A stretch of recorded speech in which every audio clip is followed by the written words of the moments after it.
ഗസയിലെ 3 കേന്ദ്രങ്ങളിൽ ദിവസേന 10 മണിക്കൂർ വീതം ആക്രമണം നിർത്തിവെക്കുമെന്ന് ഇസ്രായേൽ.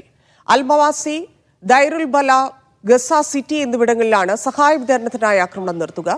രാവിലെ 10 മുതൽ രാത്രി 8 വരെ ആക്രമണം ഉണ്ടായിരിക്കില്ലെന്നാണ് അറിയിപ്പ്. ഗസയിൽ വ്യാപകമായ പട്ടിണി മരണത്തിനെതിരെ അന്താരാഷ്ട്ര സമ്മർദ്ദം ശക്തമായതിന് പിന്നാലെയാണ് ഇസ്രായേലിന്റെ നടപടി.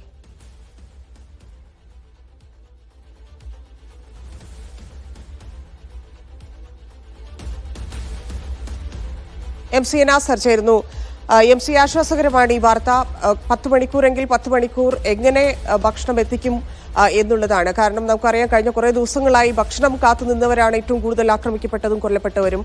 ഭക്ഷണം കിട്ടാതെ കുഞ്ഞുങ്ങൾ മരിച്ചുകൊണ്ടിരിക്കുന്നു, പോഷകാഹാരക്കുറവ് മൂലം കുഞ്ഞുങ്ങൾ മരിച്ചുകൊണ്ടിരിക്കുന്നു. ആ സാഹചര്യത്തിലാണ് ഇത്തരമൊരു തീരുമാനത്തിലേക്ക് ഇസ്രായേൽ കടക്കുന്നത്. തീരുമാനത്തിന്റെ കൂടുതൽ വിശദാംശങ്ങൾ.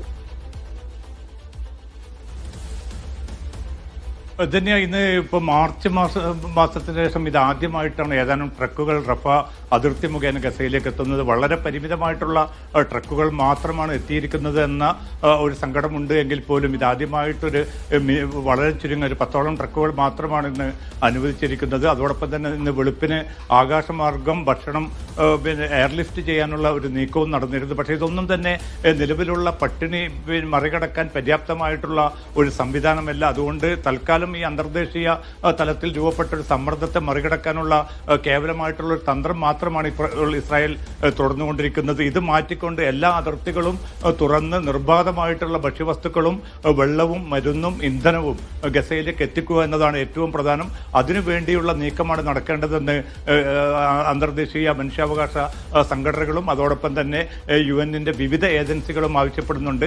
എന്തായാലും യുനർവയോട് കുറെ കൂടി ഭക്ഷണ വിതരണത്തിൽ ശ്രദ്ധ പതിപ്പിക്കണമെന്ന് ഇസ്രായേൽ ആവശ്യപ്പെട്ടു എന്നൊരു ഒരു പക്ഷേ അസാധാരണമായിട്ടുള്ള റിപ്പോർട്ടുകൾ കൂടിയാണ് പുറത്തു വരുന്നത്. കാരണം ഇതുവരെയും യുനർവയെ പൂർണ്ണമായിട്ടും ഈ സംവിധാനങ്ങളിൽ നിന്ന് മാറ്റി നിർത്തുകയും അമേരിക്കയും തങ്ങളും ചേർന്നുകൊണ്ടുള്ള ഗസ ഹ്യൂമാനിറ്റേറിയൻ ഫൗണ്ടേഷൻ എന്ന ഒരു സംവിധാനത്തിലേക്ക് കാര്യങ്ങൾ ചുരുക്കിക്കൊണ്ടുവരികയുമായിരുന്നു. പക്ഷെ അവിടെ പോലും ഈ കാത്തുകെട്ടിക്കിടന്ന മനുഷ്യർക്ക് നേരെ വെടിയുതിർത്തുകൊണ്ട് ഇന്ന് മാത്രം 24 പേർ അങ്ങനെ കൊല്ലപ്പെട്ടതായിട്ടുള്ള റിപ്പോർട്ടുകൾ പുറത്തു വരുന്നുണ്ട്. അത്രയും ഹീനമായിട്ടുള്ള ചെയ്തികൾ തുടരുന്ന ആ സാഹചര്യത്തിലാണ് ഇപ്പോൾ യുനർവയോട് UN ഏജൻസിയോട് കുറെ കൂടി ഈ ഭക്ഷണ വിതരണത്തെ തങ്ങളെ സഹായിക്കണമെന്ന് ഇപ്പോൾ ഇസ്രായേൽ ആവശ്യപ്പെടുന്നത്. പക്ഷേ ഇതൊക്കെയും യൂറോപ്യൻ യൂണിയന്റെയും അതോടൊപ്പം തന്നെ മറ്റ് അറബ് ലോകത്തിന്റെയും ഒക്കെ വലിയ സമ്മർദ്ദത്തെ തുടർന്ന് തൽക്കാലം നടത്തുന്ന ചില നീക്കങ്ങൾ മാത്രമാണ്.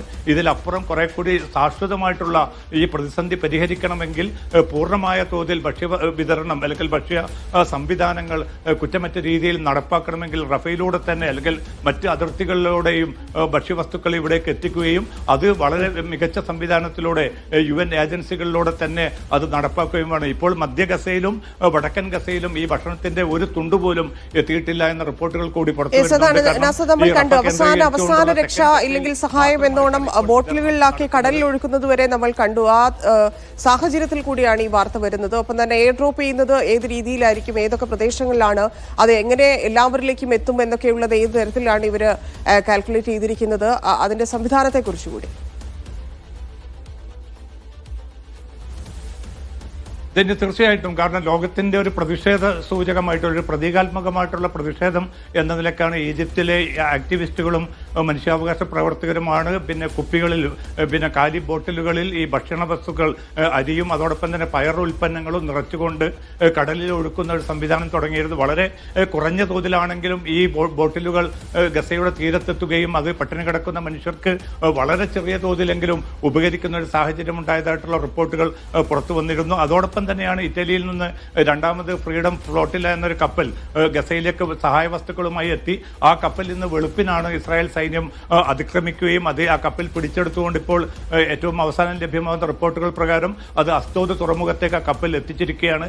അതിലുള്ള 12 സന്നദ്ധ പ്രവർത്തകരെയും ഇസ്രായേൽ അറസ്റ്റ് ചെയ്തപ്പോൾ ചോദ്യം ചെയ്തുകൊണ്ടിരിക്കുകയാണ്. കാരണം ആ അർത്ഥത്തിലുള്ള അന്തർദേശീയമായിട്ടുള്ള ഒരു നീക്കവും തങ്ങൾ അനുവദിക്കുകയില്ല. അങ്ങനെ വരുന്ന എല്ലാ കപ്പലുകളും പിടിച്ചടക്കുമെന്നൊരു മുന്നറിയിപ്പ് കൂടിയാണ് ഇസ്രായേൽ നൽകുന്നത്. എന്തായാലും ഈ ഗസ റഫ അതിർത്തി തുറന്നതോടുകൂടി കുറഞ്ഞ തോതിലുള്ള ഭക്ഷ്യവസ്തുക്കൾ ട്രക്കുകൾ 10ഓളം ട്രക്കുകൾ മാത്രമാണ് എത്തിയത് എന്നാണ് ഏറ്റവും അവസാനം ലഭ്യമാവുന്ന റിപ്പോർട്ടുകൾ. പക്ഷേ ഈ ട്രക്കുകൾ ഒരു കാര്യം കൂടി, ആഗോള സമ്മർദ്ദമുണ്ട്. നമുക്കറിയാം, ഇസ്രായേലിനകത്ത് തന്നെ വലിയ പ്രതിഷേധങ്ങൾ കഴിഞ്ഞ കുറെ നാളുകളായി ഉയർന്നുകൊണ്ടിരിക്കുകയാണ്. ഈ അവസ്ഥയിൽ പ്രത്യേകിച്ച് സൈനികരുടെ കാര്യത്തിലൊക്കെ വലിയ പ്രതിഷേധം അവിടെ ഉയരുന്നുണ്ട്, ബന്ദികൾ ഉൾപ്പെടെയുള്ള കാര്യത്തിൽ. പക്ഷേ ഇതുകൊണ്ട്, ഈ തീരുമാനം കൊണ്ട്, ഈ ഇപ്പോൾ എടുത്തിരിക്കുന്ന ഈ തീരുമാനത്തിൽ ഏതെങ്കിലും തരത്തിൽ ആ പ്രതിഷേധത്തിൽ നിന്ന് പിൻവാങ്ങാനോ ഇല്ലെങ്കിൽ അതൊന്ന് അയയാനോ ഉള്ള സാധ്യതയുണ്ടോ? ഇസ്രായേൽ ലക്ഷ്യമിടുന്നത് അവർക്ക് സാധ്യമാണോ?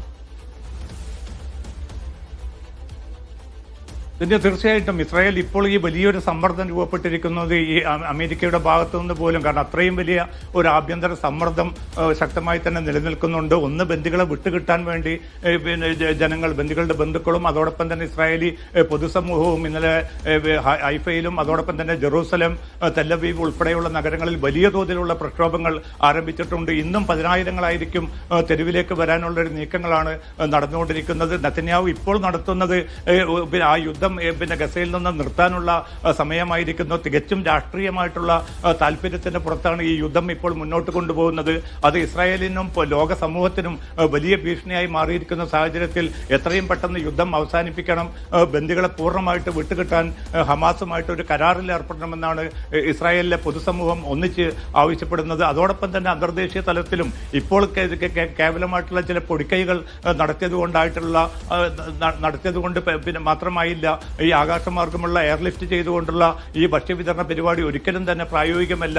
കരമാർഗം പൂർണ്ണമായിട്ടും എല്ലാ അതിർത്തികളിലൂടെയും ഭക്ഷ്യവസ്തുക്കൾ എത്തിക്കുകയും അങ്ങനെ പട്ടിണി കിടക്കുന്ന മനുഷ്യർക്ക് തുണയായിട്ട് ഈ ഭക്ഷ്യവസ്തുക്കളും സഹായവും മാറുന്ന ഒരു സാഹചര്യം വേണമെന്നുമാണ് പൊതുസമൂഹവും ലോകരാജ്യങ്ങളും ആവശ്യപ്പെടുന്നത്.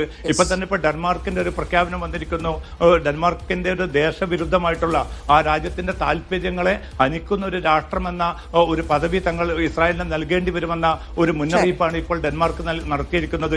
മിക്ക യൂറോപ്യൻ രാജ്യങ്ങളും സമാനമായിട്ടുള്ള ചില നിലപാടുകളിലേക്ക് വരും എന്ന ഒരു സമ്മർദ്ദത്തെ തുടർന്നുകൊണ്ടാണ് ഈ പട്ടിണി വരിഞ്ഞു മുറുക്കിയിരിക്കുന്ന ഗസയിലേക്ക് ചില സാന്ത്വനങ്ങൾ, ചില ഇളവുകൾ മാത്രം നൽകാൻ ഇപ്പോൾ ഇസ്രായേൽ നിർബന്ധിതമായിരിക്കുന്നത്. അതേസമയം ഈ ഹമാസുമായിട്ടുള്ള ഒരു വെടിനിർത്തൽ ചർച്ച മുന്നോട്ട് കൊണ്ടുപോകുന്നത് സംബന്ധിച്ച് ഇനിയും ഒരു തീർപ്പിലെത്താനോ അതുമായി ബന്ധപ്പെട്ട നടപടിക്രമങ്ങൾ മുന്നോട്ട് നീക്കാനോ ഇനിയും ഇസ്രായേൽ നേതൃത്വം തയ്യാറായിട്ടുമില്ല.